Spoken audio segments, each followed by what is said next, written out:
Hello, everyone. We are going to begin in just 1 second.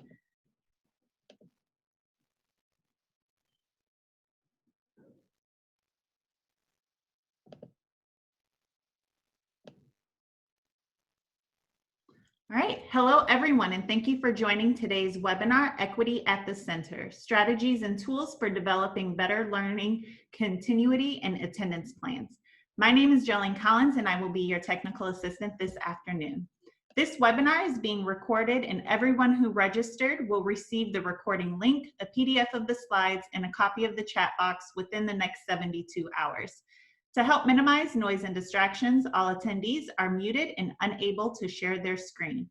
As you may know, everything in Zoom is customizable, so you may not see things exactly as I describe. What should be familiar to everyone is the bottom black bar on the screen. It should appear when you move your cursor. I'd like everyone to take a second and select the chat icon. Got it? Great. We'd like to see everyone in the chat box today, so please share your comments or information you think will be useful to everyone here. Also, please note to write in the chat box using the all panelists and attendees option so everyone can see the information you're sharing. To ask questions, please use the Q&A feature, which is found by pressing the Q&A icon on the black toolbar. Here is where you can submit questions, answer panelists' questions, and upvote other participants' questions. If you're currently in full screen mode and you want to get out of it, you can press the escape key. Next up is audio. The audio quality of this webinar is based on your individual bandwidth. If you're worried about slow internet connection or poor bandwidth, you can call in by using the dial-in information included with your registration confirmation and/or calendar invite. If for some reason our speaker's bandwidth becomes unstable and things become choppy, please bear with us. We'll hear it too and work as quickly as possible to resolve the issue. So before we get started, I just have a few questions. Where should you ask your questions? Correct, yes. All questions should be submitted via the Q&A pod in the navigation toolbar. Next is, will you be receiving the recording link in a PDF of the slides once this webinar is over? Yes, yes, you will. At the end of today's session, we'll likely be sharing a survey link, so if possible, please complete it. If you have problems opening it directly from the chat box, simply copy and paste it into your browser. Now, once again, thank you for joining us on today's webinar, and I'm going to hand things over to Kwesi Rollins from the Institute for Educational Leadership. Thanks, Jolene, and welcome everyone. You can go to the next slide before we get started with the poll, although you can take the poll while I'm talking, and we'll talk a little bit about the results. IEL, of course, is a 50-plus-year-old nonprofit based in Washington, D.C. We work all over the country on all of these issues, and I'm really happy to be here as part of it. I'm IEL's Vice President for Leadership and Engagement. I'm also the chair of the Attendance Works Advisory Board, and so get the opportunity to really work at the intersection of a lot of issues that are important, not only to the state of California, but all over the country. Many of you are familiar with IEL. We really work to identify and implement innovative strategies with a particular emphasis on really vulnerable communities. We work at the local, state, and national level and do all that we can. We work in particular with a lot of family engagement folks in the state of California, a number of school districts. We also work extensively with folks implementing the community school strategy across the state of California, as well as with a number of districts that are trying to improve school leadership and principal leadership. And so we have a lot of interest in California, and really happy. Go to the next slide, Pele. Happy to work.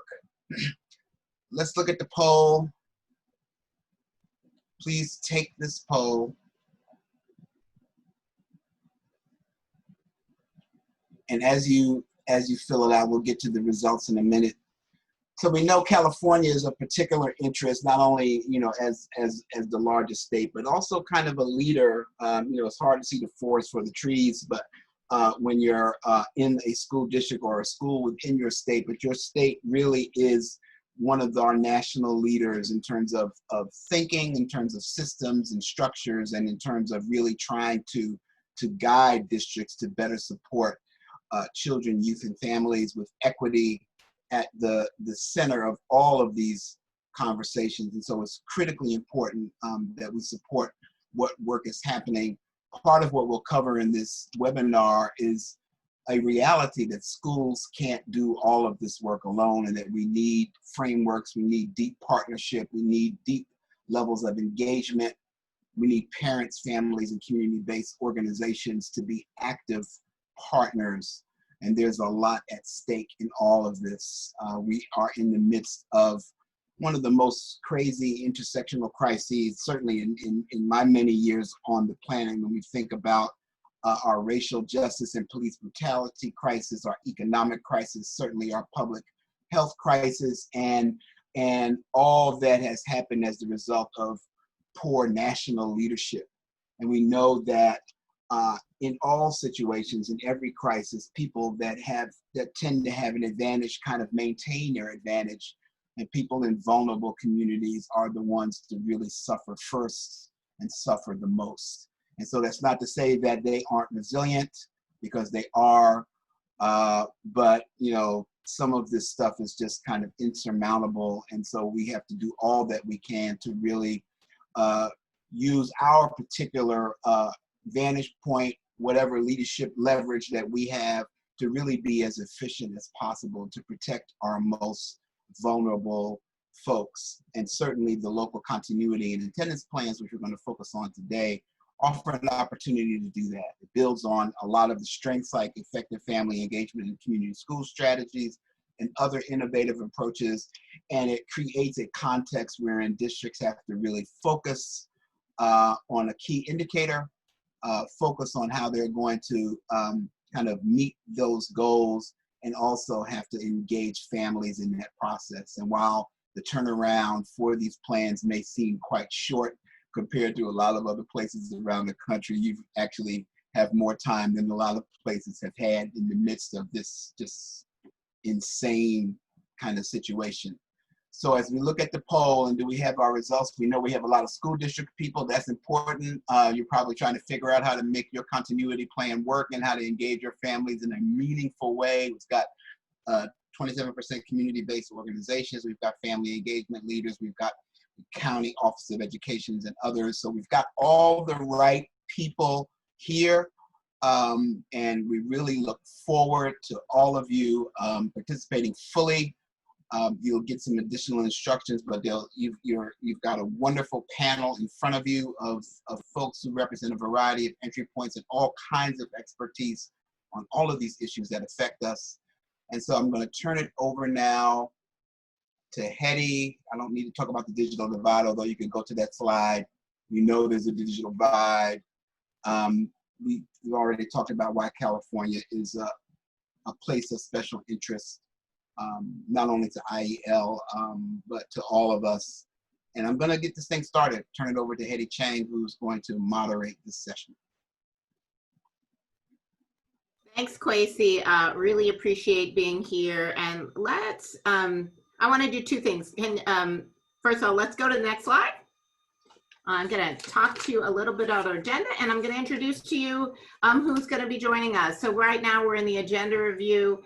We're going to have an amazing panel talking about the equity challenges. One of the slides that Kwesi showed up earlier was how we know that remote learning is particularly creating greater risks for African American and Latino populations. You know, what's happening in our world is not is having unequal impacts. It's laying bare and further exacerbating particular inequities. And what we're going to do during the session is talk about that more, but particularly from the perspective of parents, families, and educators. And then after that, we're going to talk more about what are some of the strategies we can engage in to reduce those inequities. Cecilia Leong with Attendance Works will talk about our data frameworks and how you can think about that with tiered supports. Jennifer Peck, who's the Executive Director for the Partnership for Children and Youth, will be talking more in depth about how do you think about key community partners, particularly expanded learning? Tina Ochoa, who is the Vice President of Programs and Strategic Partnerships for Families and Schools, and Gloria Corral, who's the President and CEO of the Parent Institute for Quality Education, will then be talking again about what are these strategies for engaging families and what are tools and resources for doing that. Then it's my pleasure to have a case study. This is from Sac City, because we think it's really important to ground this in the realities of what happens in a particular district and how these ideas can be addressed in reality. And Jennifer Kretschmann, who is with Sacramento City Schools, who oversees their attendance initiatives, is going to be joining us and talking about what they're doing as part of their local control and accountability plan. And then Natalie, who is both part of this earlier panel, but then will be sort of giving us overarching guidance about what are some of these implications for our LCPs. And then we'll end again back with Kwesi, offering up a call to action. So I'm going to start by giving just a little bit of background on the LCPs, which Kwesi started to offer. As many of you know, the template was posted on July 31st about what needs to be in these LCP. You have to have stakeholder engagement. They have to be submitted by the end of September. And the County Office of Education, who are also here, can give feedback and suggest amendments by October 30th. And so this is a process that we're right now in the midst. So we've launched, we're running, and we will, our hope is that this webinar will give you guidance about how to think about these LCPs and how you can address issues of equity as a central component. Next slide. So there really are opportunities throughout the LCP template to address equity. You are going to, as part of the LCP, need to talk about offering access to devices and connectivity. You're going to have to describe how you will assess pupil participation and progress, provide supports for students with unique needs, address pupil learning loss, monitor health and social emotional well-being, have tiered engagement strategies, provide nutritionally adequate meals, and address services for foster youth, English learners, and low-income students. By the way, I saw a question about kids with special ed, and I would say that that is a theme that falls all the way through each one of these pieces. So kids with special ed are certainly kids who have unique needs. They're also ones that particularly we know have suffered lack of opportunity because of the learning supports that might not have been provided when schools were closed, the buildings were closed last spring. So think about all the different ways you can do this, and then keep in mind that we have as a state real requirements on how we're going to address attendance during distance learning. LEAs must document daily participation. They must notice absences. There are a variety of ways to do this, but equally important, you have to have a weekly engagement record. And I know that the state is starting to, what I've heard is that by September 1st, that kind of weekly engagement record and the way you're going to do this is one of the things that folks are hoping will be in place because the school year is starting. Okay, with that, let's, next slide. This is a little bit more about that tiered re-engagement strategy, which means you'll have to verify contact, notify parents, and have a plan. Next slide. Now we're shifting into these equity challenges. So I am going to ask our friends from PK and from FIS, Families and Schools, to tell us about what are we hearing from parents and families about the equity challenges that are emerging that we really ought to make sure we address through this process. Gloria, can you start us off? Absolutely. Thank you so much, Hetty. Thank you, everybody, for making time for today's conversation.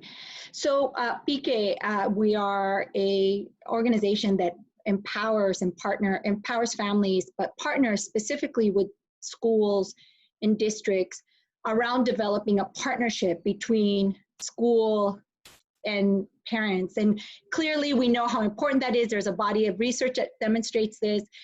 That has never been more important than in this moment. And so since the school closed, we, as at the organization, we have been talking with families literally since school closures, March 13th. And this really encapsulates kind of what we've learned and what we've heard from families. We've made over 20,000 calls. We've talked to more families throughout the state to really help us understand not just how, as Hetty was saying, how families are experiencing this crisis, but also how best to support their ability to provide for the well-being of their children. And so here are some thoughts of what we've heard and how we think we need to think about supporting families in this transition back to school. Clearly, this crisis is impacting families inequitably. We all know that. One of the ways in which we want to address that is by recognizing that we need to have a holistic approach to looking at the families.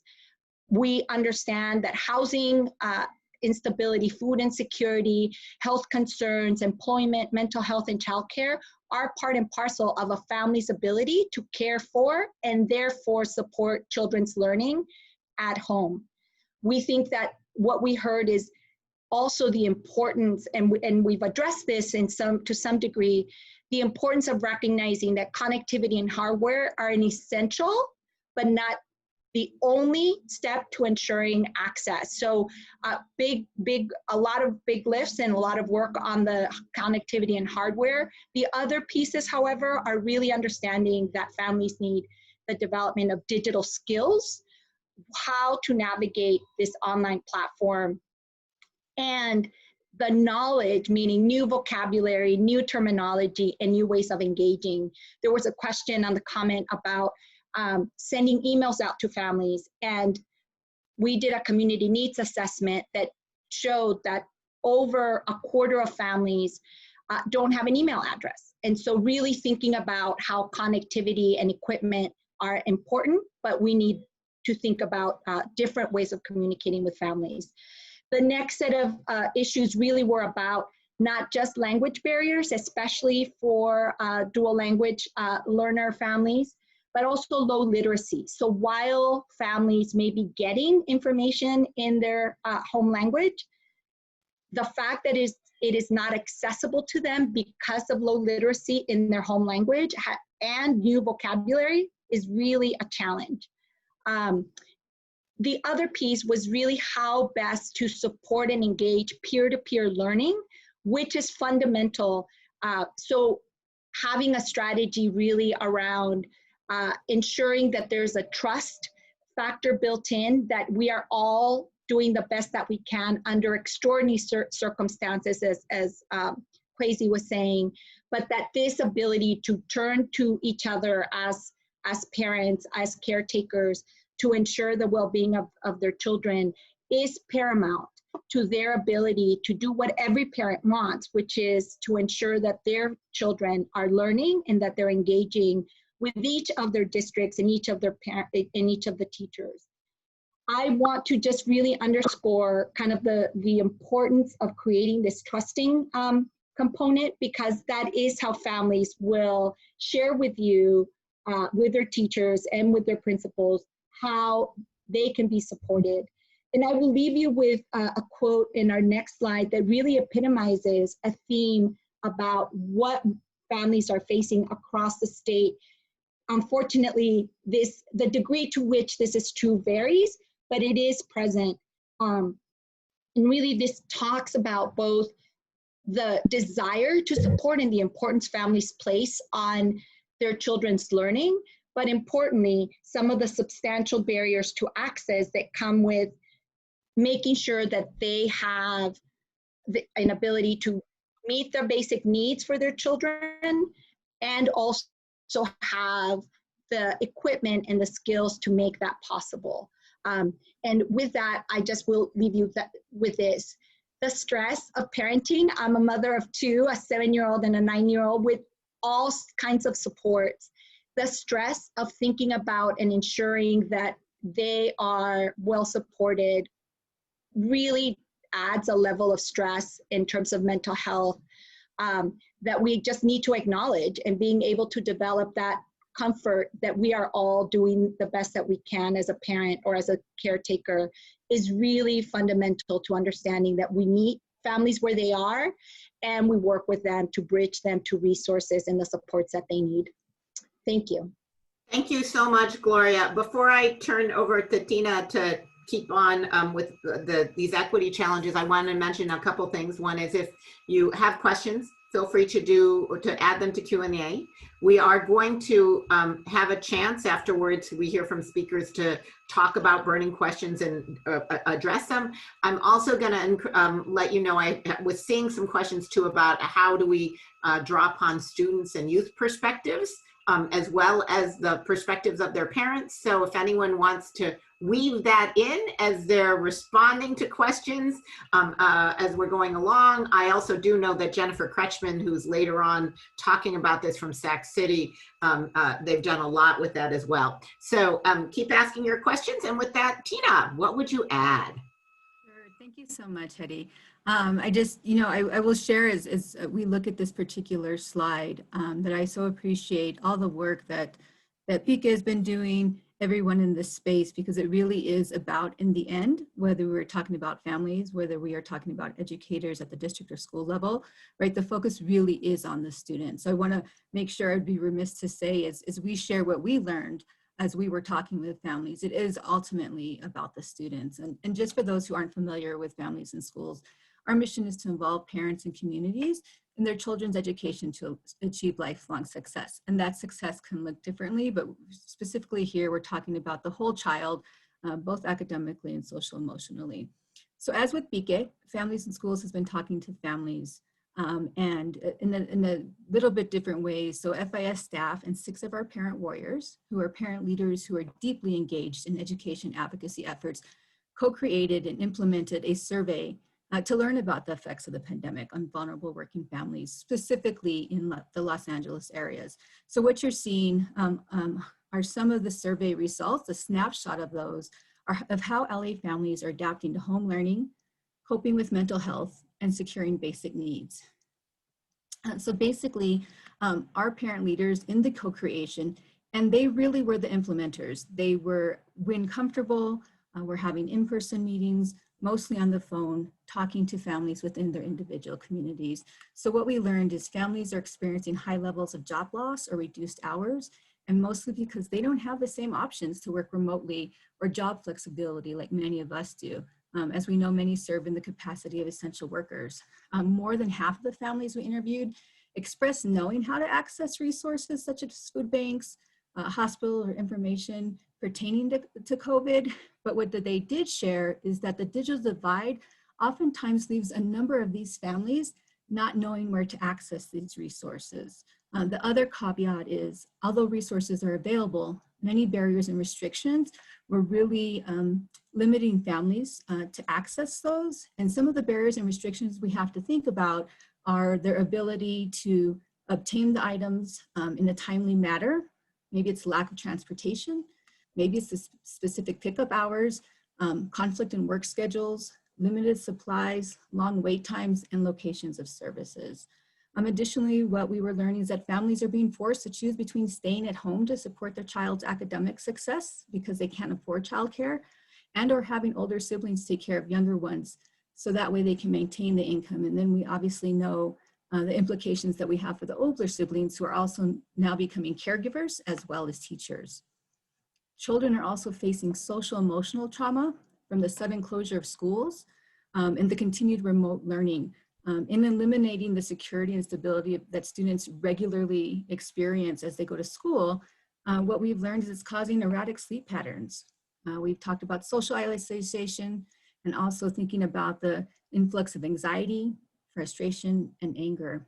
And as Gloria was talking about earlier, family members really are having a very difficult navigating use of technology and the internet, and even just monitoring their children to ensure they are engaged and doing their assignments. While not a parent myself, my mother is currently the caregiver and the guardian for my 17-year-old nephew. Education is very, very different from when I was going to school. So navigating Zoom and applications and ensuring that he's getting his IEP and the special services he needs, I know firsthand has been very difficult. And so really, as we think about that and what we learn from the families is that the thought of their student falling behind and not learning really is the top concern from the families we surveyed. A loss of education, the uncertainty of distance learning were the greatest anxieties that the families shared. So as we can see, what families are experiencing is not unique. LA families experiencing is not unique to them.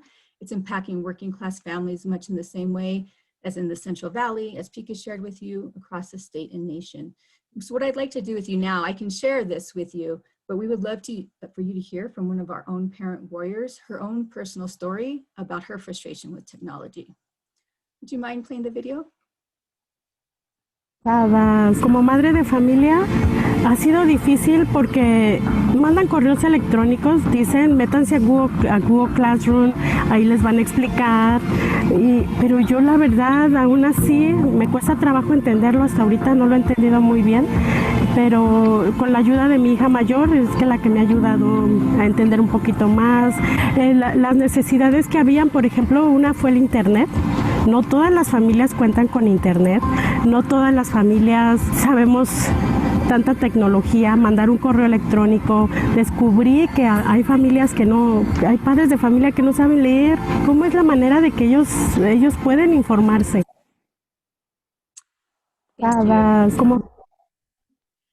So now that you've heard Medea's story, I'd like to leave you with one consideration.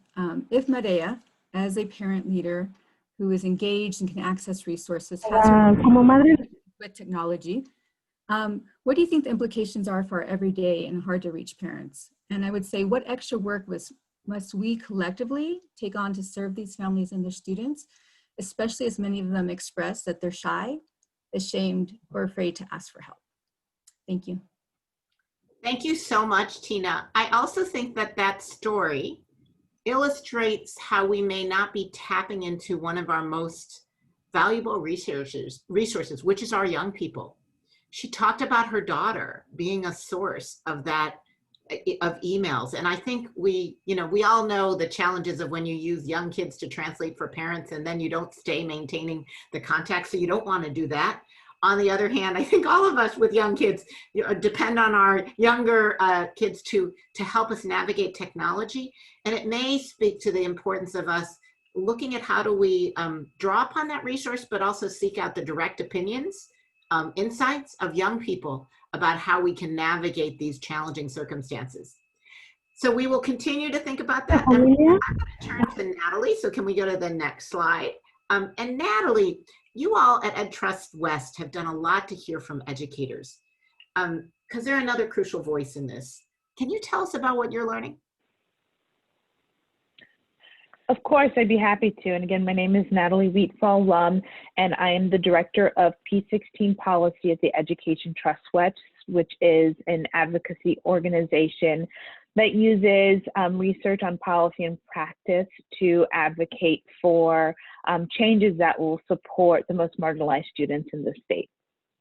And so what Hedy was referring to is that in the spring, we conducted 2 listening sessions targeted at educators in the state because we were asking ourselves the question of what the experiences have been for educators with the quick transition to distance learning that happened in the spring. And on these listening sessions, we partnered with Educators for Excellence and Teach Plus, and we had about 150 educators participate over the 2 sessions. And when we were talking to these educators, there were a few things that surfaced that were connecting lines through all of the feedback and input that we got from teachers across the state. And they're in this slide, and they focus in particular on marginalized students in our system. And a lot of the things that came up echo the same issues that Tina and Gloria uplifted that families have been experiencing. Focused primarily around the ability to just connect with students and making sure students are getting what they need out of instruction. And then also there's a huge focus and concern about the mental health and socio-emotional needs of students as we're navigating through distance learning. So some of those things, do you mind going back one slide?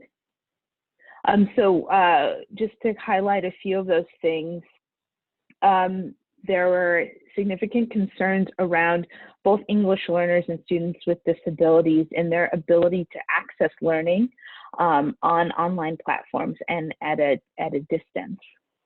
There's also concerns around whether students are getting the instruction that they need to complete high school.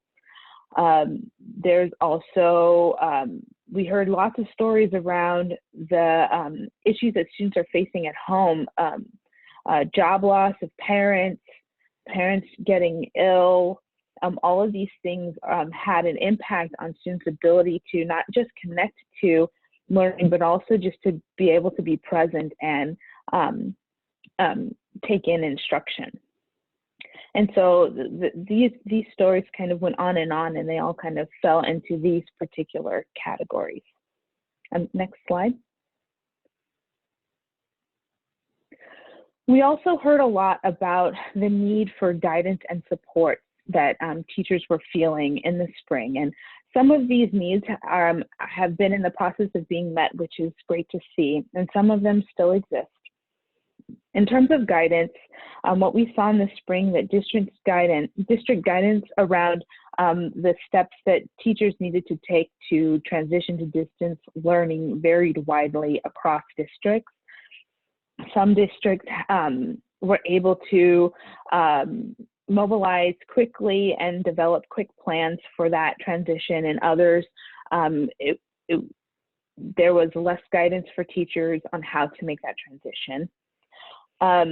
One issue that we heard over and over again with many districts, but we heard it a lot in LAUSD, was that there was a lot of professional development that was provided, but it was overwhelming for teachers. And they expressed that there were a lot of resources thrown at them, but it was hard to sift through them and make sense of them so that they could employ those resources.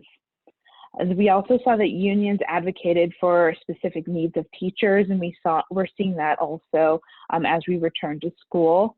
And there was an absence of guidance on grading and attendance, and this kind of, to the first point, this varied from district to district. And we're happy to see that there's been guidance issued very recently from the Department of Education. So this need has been met, thankfully. And overall, there's been a lack of clarity for students and parents. Teachers struggled to kind of provide information that students and parents were asking for in terms of how to connect, where resources could be found, etc. So that was one thing that was uplifted generally by the group of teachers we spoke to. Additionally, there was a call for a lot of support, that teachers felt that they weren't equipped to address the needs that they were finding students expressing, because we are all in this new situation and new circumstance. So making that transition to supporting students and having the tools in their tool belt to support students was something that teachers expressed a need for. And this was in various areas that focused a lot on making sure that teachers could adequately connect to students.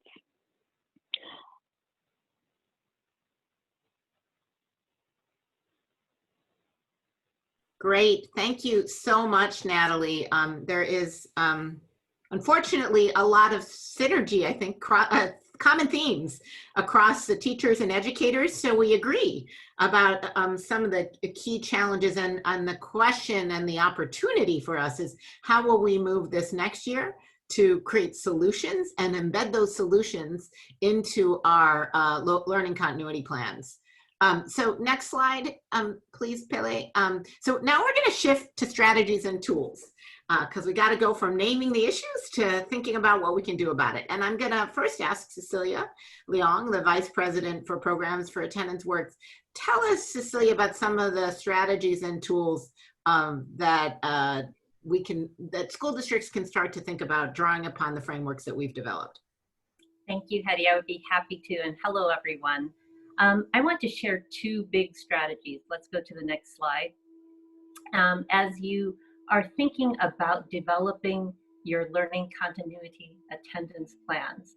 And I want to say that actionable data is the first big strategy that we need about attendance that really informs districts about which groups of students and need additional support to access learning. So we know that parents care, we know that families care, and we've heard educators care, but they need the data in order to do something about who is missing out most. So prior to COVID, we used chronic absenteeism to identify groups of students as well as individual students who are at risk academically when they miss too much school or too much learning. Next slide. But now, as we are doing a combination of all distance learning or blended learning, districts really need a new expanded data framework for distance learning to monitor lost learning time. And we need to use the new data in order to activate our supports for families and for students. And we need to use our data to strategically target our investments to address the digital divide, which you heard so much about earlier on. So next slide. So the data framework doesn't abandon everything we knew before. You can still use chronic absenteeism in multiple ways. Retrospectively, we can use what we knew about students who were chronically absent in the school year prior to shutdown to anticipate which groups of students are in need of additional support. If you were chronically absent last year, or if your student group was chronically absent or disproportionately chronically absent, you're likely to be chronically absent again. It's not like those challenges have gone away. And so that can help you anticipate in your plan who's going to need additional support. And also, you know, this is really amazing in that before the first day of school, before anyone's missed significant amounts of learning, you already know who needs additional support, who really wasn't there. So next slide. In addition to chronic absenteeism, we've been thinking hard at Attendance Works about what else we need to pay attention to. Have you lost contact with students? Do you have up-to-date information? That's critical, because if you can't even locate the student, how can you contact them and encourage them to keep learning? Connectivity, we've talked at length about already, and that's become a basic access issue to learning. If you don't have a device, if you don't have adequate bandwidth and internet, or you don't know how to use the technology, that's becoming a basic access issue. Relationships are key. We've talked about that. It's easy to get really technical and into technical details, but we know from the research that when students feel connected and supported, when families feel connected and supported, they're more likely to participate in learning. And finally, what many people turn to first, it's also important to know the extent to which students are showing up and completing learning activities, if it's done virtually, synchronously, or asynchronously. So next. We've also been thinking a lot about how teaching and learning is going to happen in the year, and being able to track how many students have in-person learning, very few in California right now, whether they have remote synchronous instruction, whether they're learning asynchronously through a learning management system, or doing remote course completion. So this is an example from another state, but really being able to look at those three different types of learning, their benefits, as well as the challenges and the quality that they offer to students is important. So next. So together, when we put all 5 of these metrics together, these measures can help us identify students who are at risk due to absenteeism, who've lost significant amounts of learning time. And more importantly, when you address each piece in your plan, it allows you to identify solutions with each piece. So we suggest also that you look at your first couple of weeks of attendance data and at the patterns. And I think that really is going to help you figure out very quickly, are you taking attendance? Is it accurate? And if it's accurate, what are the reasons groups of students are missing? So the second big strategy I want to share with you, but actually I have one more slide on this issue. Next slide, please. It's really important for equity issues to disaggregate your data, to take it apart, to look at which groups, not just individual students, are missing out. And it's taking the new measures as well as the old ones to analyze who's missing out. Add your qualitative information. It's not that these numbers exist in a vacuum. We already know a lot from conversations, surveys, focus groups, interviews about what students and families are telling us in terms of the solutions. And then we determine how to address unequal access to resources. So let's go on. And also continue to pay attention to the transition grades, because this is traditionally where we know students have trouble in terms of participating. So kindergarten, 6th, 9th, and 12th grades are important. Next. So I would like to share the second big strategy, and I'm going to go very quickly because I really want Jennifer to have time to speak. But we really need to think in terms of the second big strategy, using attendance data to activate tiered supports. And our tiered support systems, which you're supposed to write about in your learning LCPs, are going to look different than they traditionally have, even though we've always thought about MTSS and other systems. Next. So we're going to have to explicitly address foundational supports, which are things that are building blocks in good schools that don't directly talk about attendance, but when they're present, they increase good attendance. So such as active engagement of parents and students in actually designing the solutions for problems. So next. And our tiered supports are needing to look very different. Universal supports are under COVID, we have to actually be much clearer about our communications. We need to be much clearer about schedules and expectations, as well as looking at our community and assessing connectivity. Tier 2 needs to be different. We already heard about the mental health issues and emotional health issues and trauma. And so even though we may activate the same types of supports virtually, we may need more of them in our plans. So I want to conclude with the last slide. We went very quickly today, but Attendance Works has several resources. Next slide, please, that we really want to emphasize.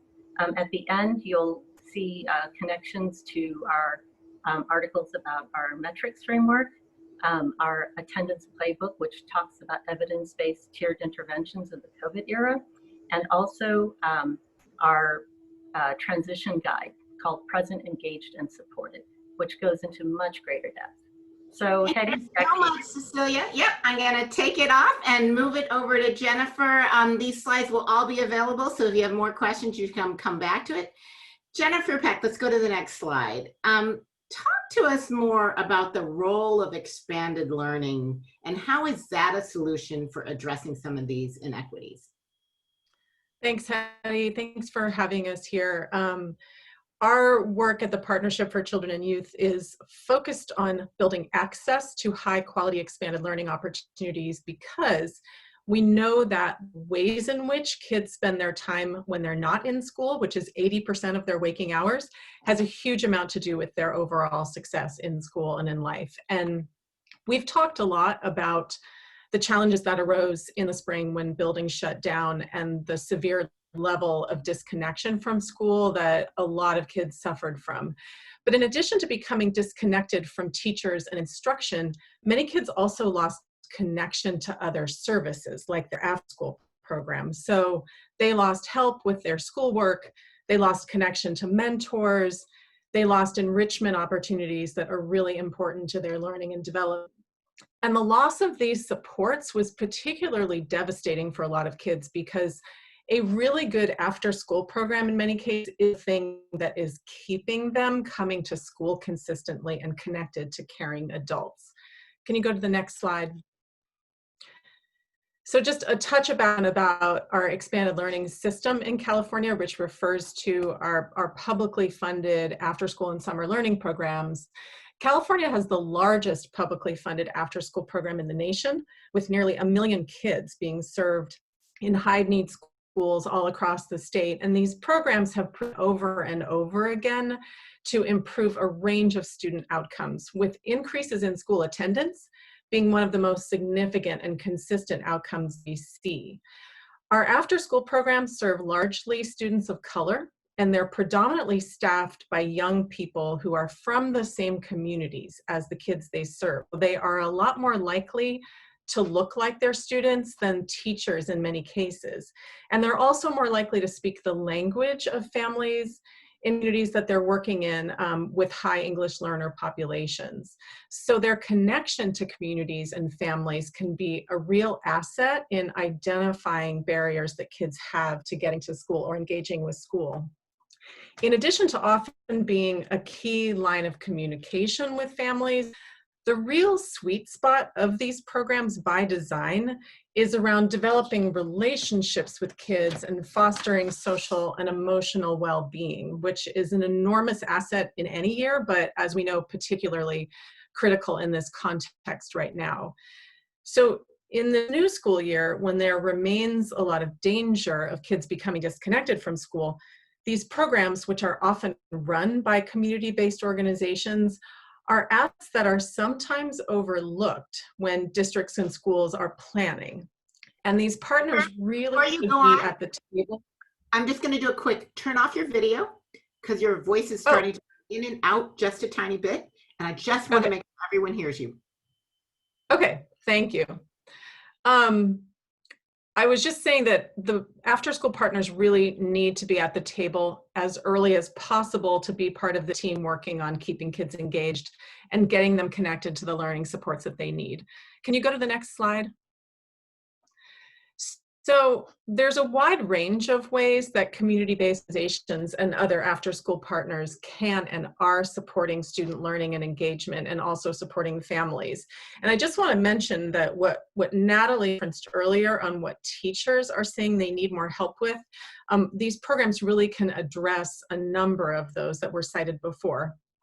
Where programs are able to operate in person for limited numbers of kids under local health guidelines, they provide critical sources of care and supervision for families who have to work or really can't support their kids with at-home learning.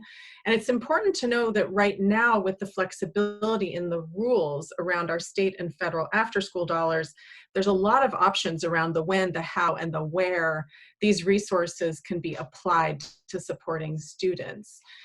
These programs can provide help schoolwork and homework either in person or virtually. They provide enrichment and fun, which is something kids always need, but especially now. And many of our after-school providers have developed really creative and engaging virtual enrichment activities. They can help with links to school meals. And let's not forget about the after-school snack and supper programs that are available. They can do assessments of technology or Wi-Fi needs that families have, and they can check in with kids and families regularly to see how they're doing, to see what they need, make sure that contact information is up to date, and really be a member of the team that's responsible for staying in touch with students. I just want to emphasize that our very strong belief is that we should do everything we can to offer in-person support for the students who are most at risk of disconnection, while taking every health and safety precaution. Because the reality is that at-home learning poses such real challenges for kids whose families have to work, for kids for whom home is not a healthy or safe environment, or where language is a barrier to getting help with school, and a range of other circumstances. And we think that the exploration of learning hubs, which is happening all around the state, should be pursued. And we're collecting examples of communities that are trying this so it can be shared. And I also just want to finally encourage to broadly about partners. So for example, in addition to traditional after-school providers, affordable housing sites typically house a lot of school-age kids, and they have resident services staff who are already running after-school programming of some sort, and they're excellent partners to consider around reaching and supporting vulnerable students. So that is all I have. Thanks for having me today.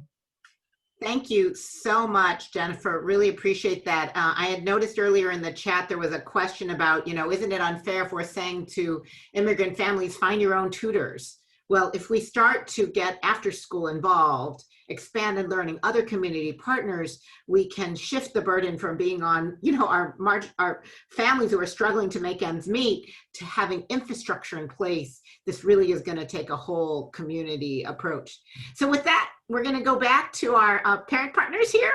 And I'm going to ask Tina to talk to us from the perspective of FIS. What are you seeing that can be done around addressing the issues that we are seeing families face?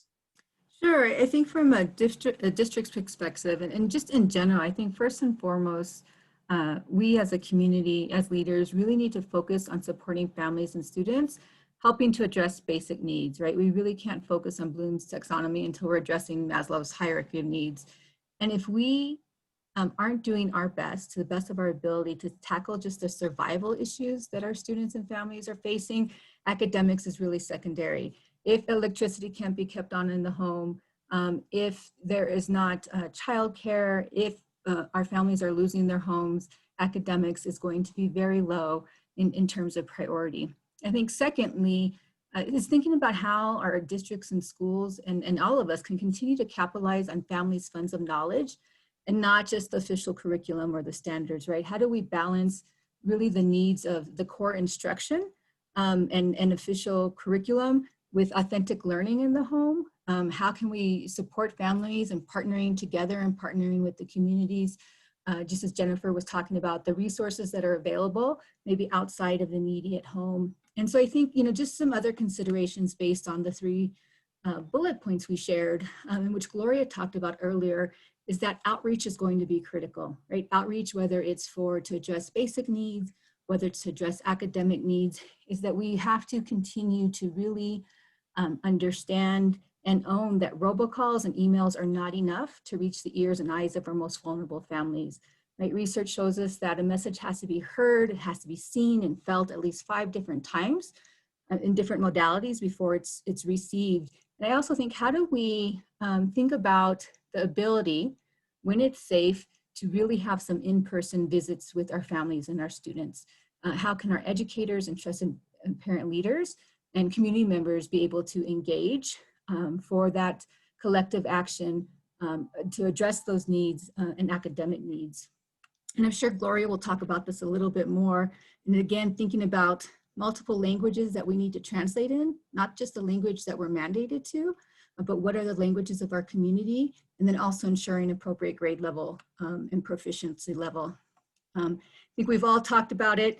Again, just technology, if within the district's means to provide devices to provide internet, great. If not, how do we encourage our districts, our community-based organizations, our business partners to create meaningful partnerships to secure devices and to secure internet services or reduce internet services for our families, whether that's via Comcast Internet Essential Partnership Programs, Everyone On, which is a national nonprofit that supports with devices and services. And then how do we as educators also leverage free online resources that our family members and as educators, we don't have to pay for, whether that's Microsoft and Google video conferencing, whether that's Google Hangouts, free WebEx, etc. And then I think lastly, just in thinking about our English learners and students with disabilities and with our families in general, the first step that we absolutely have to take is how do we build authentic relationships on a human level, right? With all students, our English learners, our students with disability, our reluctant learners, and with our families. That is going to be the first critical step we need to take. And then and there's many other steps that we can take. And just thinking about our students with disability is ensuring we are checking for accessibility of features and compliance.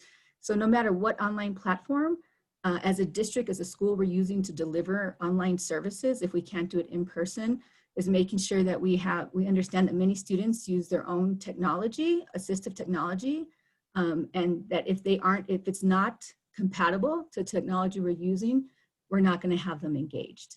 So I will go ahead and stop there. Thank you, Tina. And so, well, you'll have access to these slides so folks can look at this more in depth later. And with that, I'm going to turn it over to Gloria. What would you add to that? What strategies can districts use in actually addressing these issues? So if the next slide will kind of give you an overview of some of the strategies that we know are important. Definitely different and multiple communication strategies are going to be a key. One of the things that we know is actually one-to-one communications with some of the parents is the most effective communication, especially at the beginning. So rethinking perhaps some of the staffing that's happening at the district and at the school level, so that teacher aides that currently may not be supporting students, librarians, office staff, that they then take on a role of connecting with families specifically, especially those that might be most disconnected, as Cecilia and others have shared. I think not assuming that any one mode of communication is what is best. The other two important aspects in terms of strategies is actually having a plan to provide digital literacy training for families. That is really a platform for them to learn, as the parent was saying, how they can own and develop their skills. Related to that is really being intentional about doing professional development for teachers and staff about how to engage families. We've always known this is important, but in this moment, ensuring that families feel like they are being heard and understood by their teachers is critically important. I really want to echo sort of what Jennifer was saying about capitalizing and reaching out at the district level and at the school level to community partners, community-based organizations that can enhance and enrich connectivity with students and families is going to be really important, especially for our English learners and children with special needs. Our ability to really strategize with community-based organizations in this moment is paramount. The last thing that I will leave you with is this issue around information in a way that's accessible, which is really about rethinking what and how we share information that minimizes text and really uses clear graphics as a way of supporting communication in multiple ways. There are a lot of good intentions. We know everybody here wants to do what's best for each of their children and families.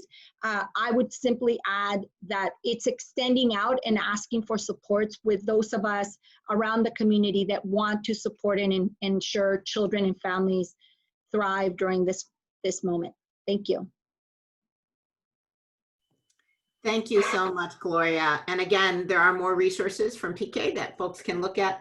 We actually have a moment. I want to stop for a second for just a couple minutes to invite folks. Let's go to the burning questions.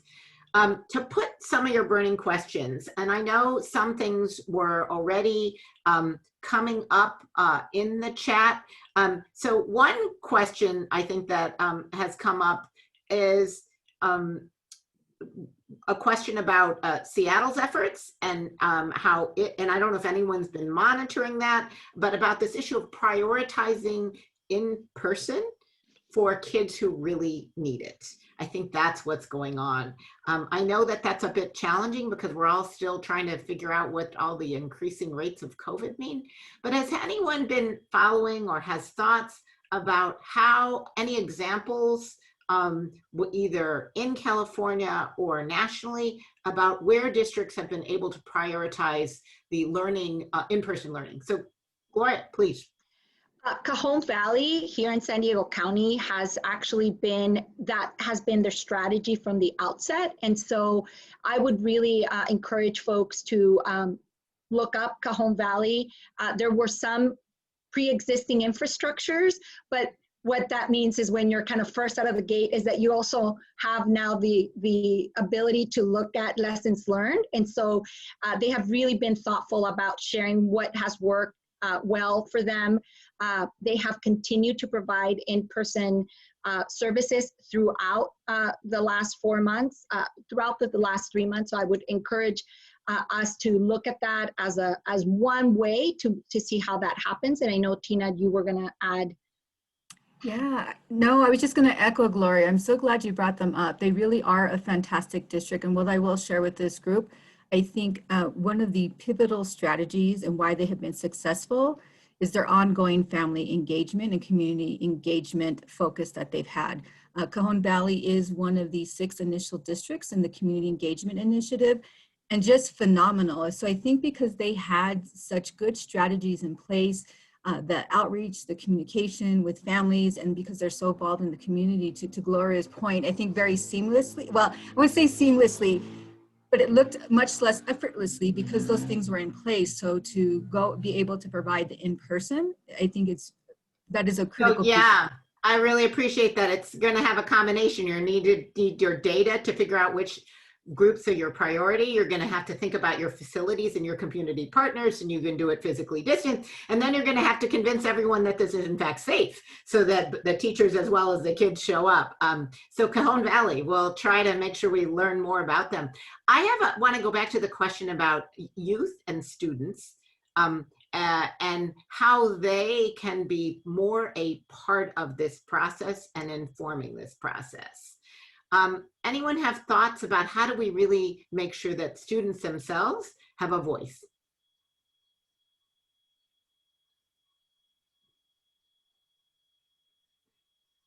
And I know that Jennifer, and then we'll come back to, this is maybe the segue, Jennifer Kretschmann. I'm looking at trying to see if anyone's raising hands from the group. Could you maybe just mention, as a precursor to going to Sacramento, how have young people had a voice in Sacramento City?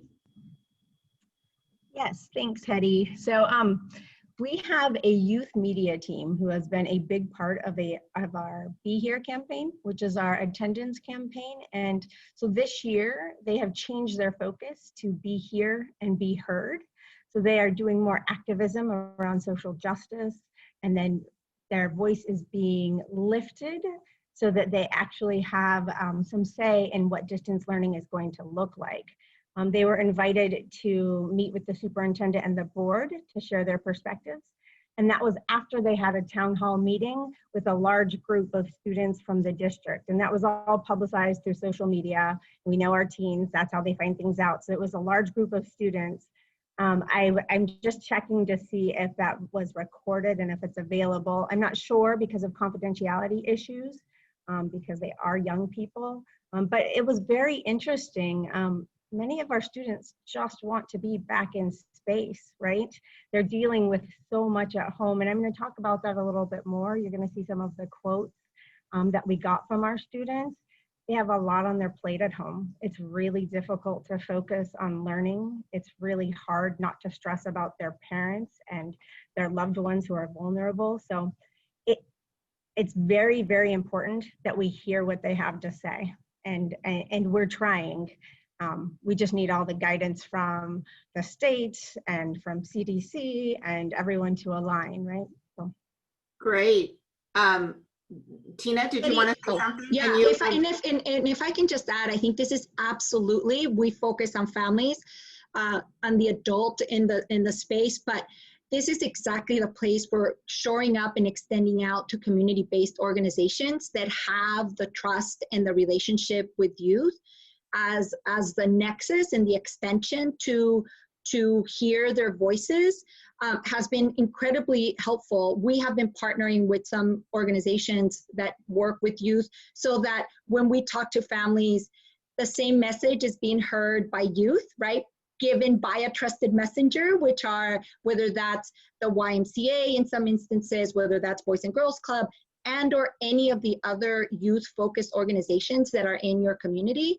Being intentional in that space, Jennifer, I think is super helpful. And it's because of that they are able to open up and share some of the huge stressors that they wouldn't tell their parents or that they wouldn't tell a teacher, right? But they would tell a peer or a youth educator that they've had relationships with, right? So, Gloria, I'm going to cut you short.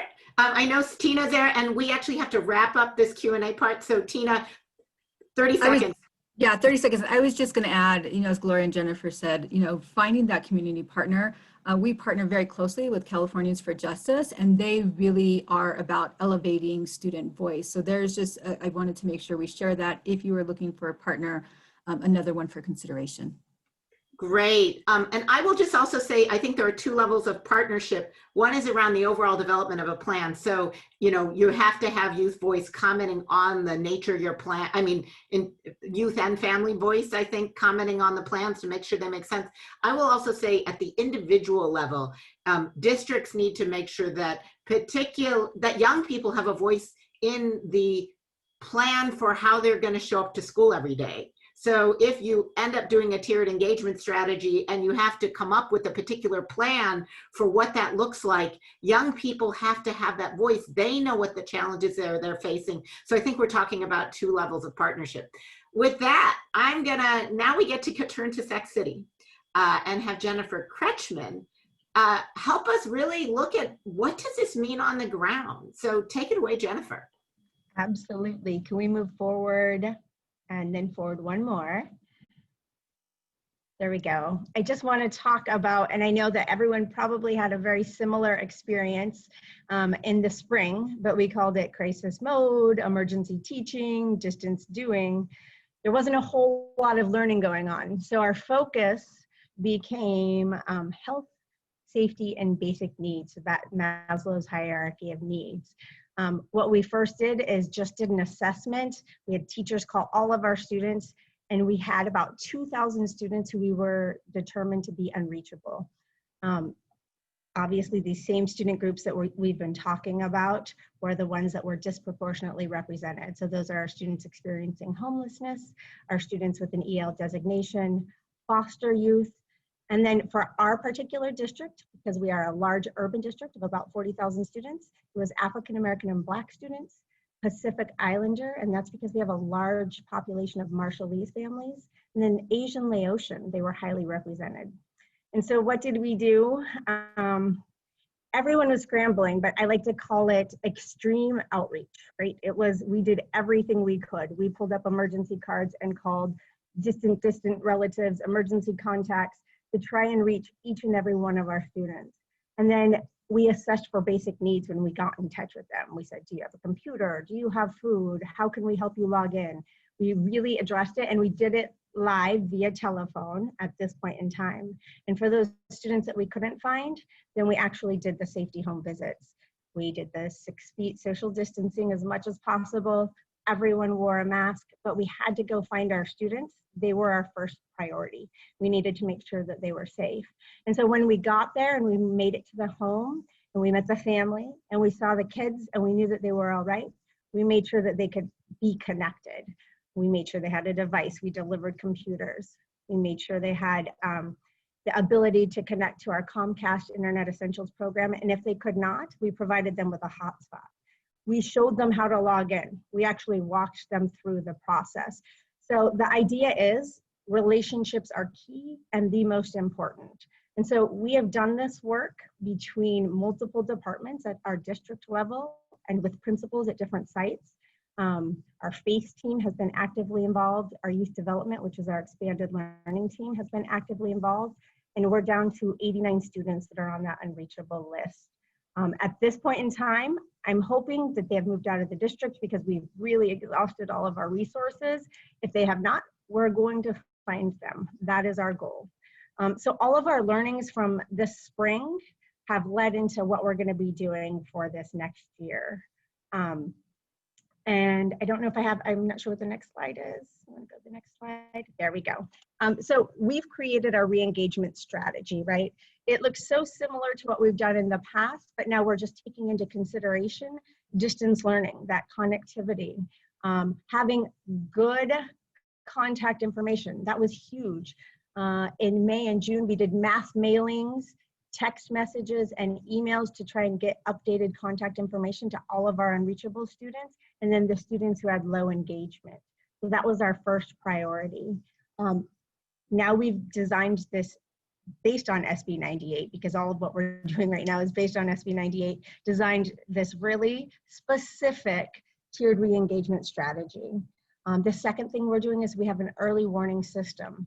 So we're looking at our attendance data prior to COVID, our data during COVID, because we were a district that, although it wasn't mandated, we required our teachers to take attendance. It was a challenge, and it didn't always happen with fidelity, but we had to get some idea of how our students were engaging, and if they weren't, what we were going to do.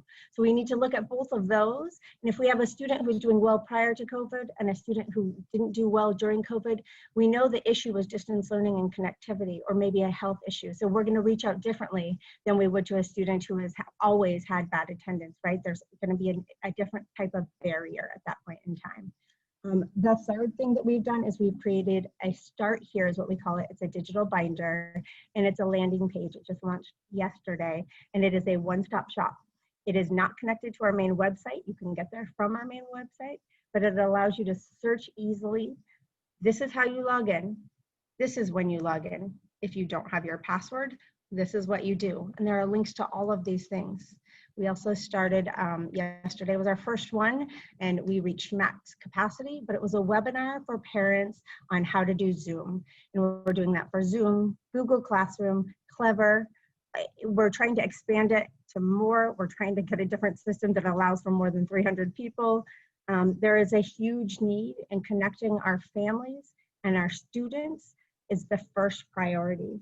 Another thing that we're doing, and let me know if I keep going on too long, is a centralized communication to all of our students. And so we're working with a partner to send 8,000 hard copy letters that say the exact same things. This is when school starts. These are the expectations. These are the hours. And this is how you log in, to 8,000 students who don't have active phone numbers or who are identified as being red or purple in our tiers, because we have 4 tiers. And then 40,000 texts to each and every student, and they are two-way texts. So it will say school starts September 3rd, log in at 9 a.m. And then if a student says, or someone replies and says, we don't have a computer, it's a chat bot that will respond and tell them how to get that computer, right? It will lead them to the right web page or to the right phone number. And this chat bot it gets smarter and smarter. And so with all of the questions it has, there is an answer, and there's a phone number with a live person answering it in our student engagement office. And that's key. We have to be available to our students and families, because everyone has questions. All of our schools have been closed. Nobody has had a way to contact their teachers. And so they just need to talk to a human being. And I think we are on the right path. We are a late start school. We start September 3rd. We have about a week and a half. Our only issue at this point in time is we have not reached an agreement with our labor unions, but we have a really good plan, and our students are engaged and connected. I think I have one last thing. That weekly engagement log, I know that that is something that's huge and important. I will post the link. We are really trying to work that out. You can go to the next slide. This is the youth perspective. I told you we did a town hall with our youth media team, and they're much bigger than just a media team. They do a lot with the district and the board. But these are some of the quotes. When they were asked, what is one issue you have been experiencing with COVID-19 and distance learning? These were their responses. So it gives people on the street more of a reason to be wary of me. Crossing to the other side or sidestepping away is all things that happened before, but now I feel that might be justified because of COVID. So from a young Black male, right? So they're dealing with a lot of things, not just distance learning, but the impact of COVID. Like I said, other students are worried about their parents. My mother has some underlying health issues that make her more susceptible to COVID. So even if I do social distance, it's still scary because we don't have the best health insurance. And if she were to get COVID, she'd be in a really tough place financially. Families with larger sources of income don't have to worry as much about going out. these kids have a heavy weight on their shoulders. The older kids, the younger kids, all of the kids. And it is our responsibility, because all of us in education, we are frontline workers, we are essential workers, and it is our job and our duty to provide the best education we can, but also the most support and the most love and the most positivity as we possibly can, because we do not know what they are experiencing at home. Thank you so much, Thank Jennifer. you. No problem. So powerful. I keep thinking, again, we know when kids face trauma, the key is to say, not what's wrong with you, but what happened to you and how can I help? I mean, that's for not kids, but everyone. And right now, one of the things I also want to mention is, I think in California, as well as other places, attendance often has been through a truancy system, which you use the threat of the courts to get kids back to school, when that is an absolutely what's wrong with you, not what happened and how can I help you respond. Jennifer, what's happening with truancy in Sac City, and how are you addressing that during distance learning? Yeah, so directives from the state are, there's no truancy during distance learning. The directive is that there will be truancy when in-person learning starts. How we will address that as a district, we haven't fully decided.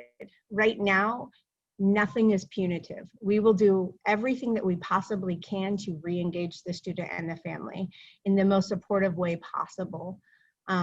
We will totally revamp all of our letters. We have drafts in place, but again, until we get a final agreement, we can't push all of that stuff out yet. We will have an engagement support plan, which meets the SB 98 guidance that when a student misses 3 or more days in a week, or 60% of their school time, it's basically a SART, but we're calling it engagement support plan. We will do this virtually if possible. And if we can't get in touch with the family, we will do a home visit. And I know home visits are really touchy right now. We're not suggesting that people go out and expose themselves as much as possible, but sometimes it's a safety concern, right? And we can't lose these students. We still will have a SARB as our tier 3, tier 4, but it's only a SARB in name. It will be community partners, no law enforcement, no punitive actions, and it will be to figure out how we can best support the families. Jennifer, I'm curious on the home visit, just to riff off that for a second. I also know you all have, as a district, had parent-teacher home visiting in place, and I believe they've gone virtual too. So there's physical home visits, which has its own issues, and then there's virtual ones. Can you just say a little bit about how home visits are part of your plan? Yes, home visits are our tier 1, and Gretchen, who is just amazing from Parent Teacher Home Visit, I spoke to her at the beginning of the summer, and I guess typically they have about 50 or 60 teachers that sign up for this training, right, for Parent Teacher Home Visits for the beginning of the year. She had like 300 families, or I'm sorry, teachers sign up because they know the importance of building these relationships when we can't see our students in person. So Parent Teacher Home Visit is a key component in our tier 1 strategies, right? That clear, concise communication, building relationships, clear expectations, and outreach and intervention at all levels. Great. Thank you so much. Okay, we are now going to turn over to Natalie to a bit of a wrap up here. Natalie, what are the implications of this? And I think we need Pele for you to start sharing with Natalie's slide. What are the implications for learning continuity and attendance plans? So I think the major implications here, I think, come into 4 major pieces of the plan. And the first one being the pupil and family outreach section. And this section of the plan is a little bit buried in the template, but I think it's the linchpin of successful distance learning. As we've heard from all of our panelists, connecting to families and to students is especially crucial at this time. During this webinar, we've heard that communication and relationship building with students and parents and families is vitally important in making sure students are getting what they need, both social emotionally and academically. We've also heard from Jennifer Kay that it's important that parents have the ability and the capacity building opportunities to help support their students in distance learning. We also heard from Jennifer Peck that using community partnerships, primarily with expanded learning providers, is a way for us to maintain the connections between schools and students. We also heard that the pupil participation section of the plan is also going to be extremely important, and that's a place where districts can identify the way they're planning to use data in terms of collecting attendance and defining and tracking participation for students in order to make sure that students are learning and that students are engaged in distance learning. Another vitally important piece of the plan is the distance learning professional development for teachers. And as we saw in our educator listening sessions, teachers are really calling for supports around how to engage with students and how to make sure that students are participating.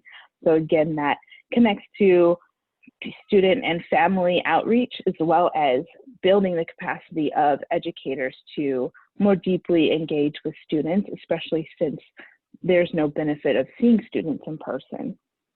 And finally, one thing that we've heard over and over again is that the impact of the racial justice crisis we're having, the impact of COVID-19, the impact now of the wildfires across the state, it's especially vital for districts to be intentional in their mental and social emotional health sections of their learning continuity plans.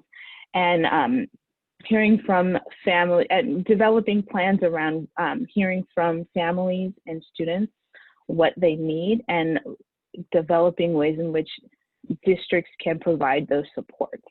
So that was a way for me to kind of connect all of the pieces of what we've heard today to the plans themselves.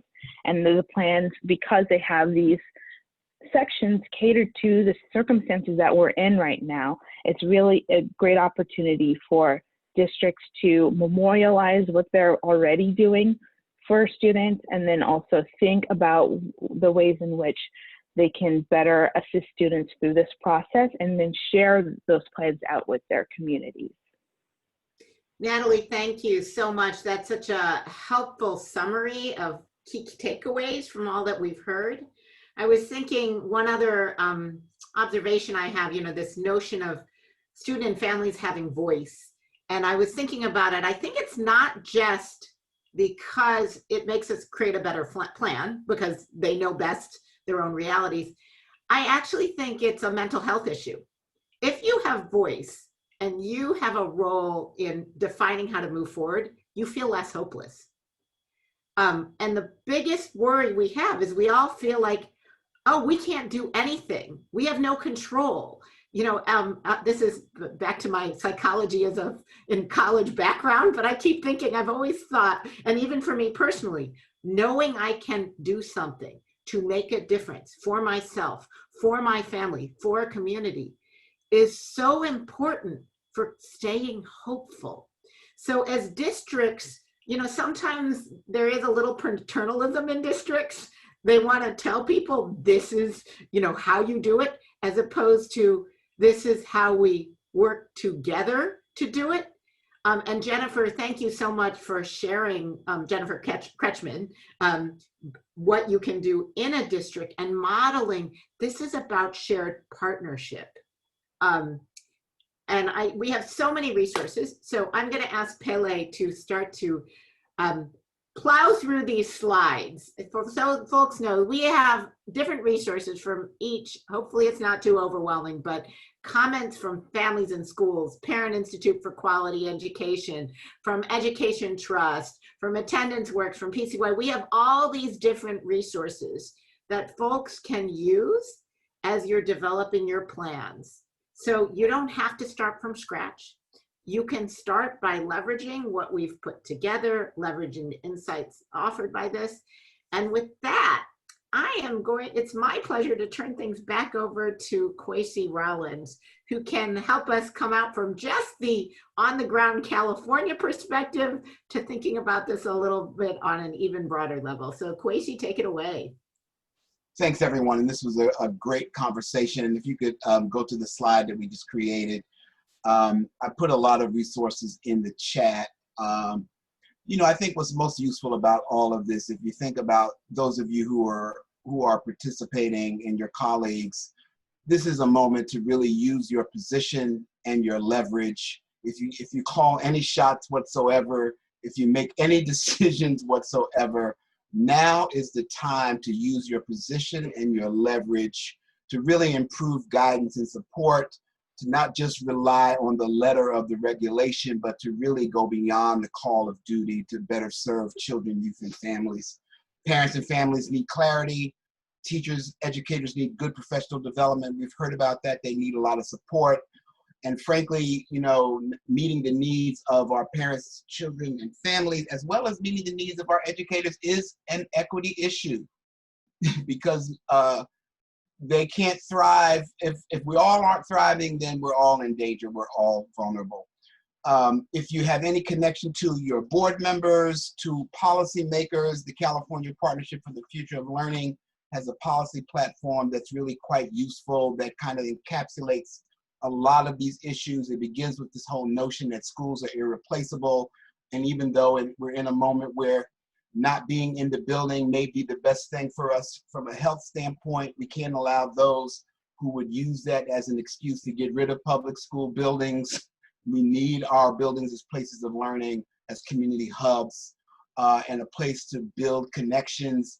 We know that there are a lot of folks in the state of California and around the country who are quite vulnerable as a result of the pandemic, particularly those in rural areas, low-income communities, and students of color face the biggest disparities. It's just a crying shame in a country as rich as this. It's a crying shame in a state as rich as California, and that's the world we live in. We've got to do something about that. We've got to center racial equity. We've got to prioritize health and wellness through community schools and other whole child strategies. We've got to engage families and students as partners, not sending everybody an email about tutors. I hate to pick on that example, but that's not family engagement. That's just, I can send 1 million emails too. That's not engagement. That's just hitting send. So we need to do something a little bit more than that. We've got to invest. I was so glad to hear about Sac City, certainly not surprised by that, but we need restorative approaches, not punitive approaches. There's something about this moment where we just kind of default to punitive and crazy and shooting and all this other stuff. Whatever happened to love? We used to be able to say that's not who we are, but maybe, is that who we are? I hope we're not, but some of us are really in that default mode around the punitive. So use your leverage to make sure restorative approaches come first before we start punishing victims. And then obviously, we're in a moment today is actually a national day and a call to action around internet access for all. And I put some links in the chat. Californians for Justice, which is a statewide youth-led organization, is an incredible resource to all of you. Also is part of a Twitter chat today to talk about the National Day of Action and also engaging youth and families. So we've got to provide universal permanent digital access for all. And we've got to do all that we can to improve outcomes. So that's it. I always love being the bookends. I set a little bit of a context in the beginning, and then I try to not be too preachy at the end. I know I'm preaching to the choir, but even the choir needs a good sermon from time to time. We've got to do better. We've got to do as best as we can, and then we got to do a little bit better than that. So let's all stay up. Let's do all that we can. I think that's it. Lots of resources. You'll get a link to this session, the entire recorded session that you can share with your colleagues who couldn't participate live, and you can go back to so that you can get access to all of the resources. And then you've got all of the contact information for all of these wonderful people that I'm proud to partner with, that you heard from today. And so let's make America great again. If it ever was, right? There's any hope for us being great again? There's some question about that. That was a homage to our Republican brothers and sisters, as Cornel West would say. Yeah, let's build a better world. So I don't know, let's build a better world, and let's start. You guys are starting in California. Thank you, Mr. Rollins. You should show everyone your t-shirt now. Oh, this is a homage to Straight Outta Compton. It says straight out of quarantine. So it's an aspirational goal because I'm actually still kind of sort of in quarantine. But as Thank some you of you so know, much, Kwesi, Jolene, Pele, for your support on this webinar. Thank you, all of the presenters. You all were amazing. Really appreciate this collaborative approach. We will be posting this on the Attendance Works website. And thank you to all the participants and attendees today.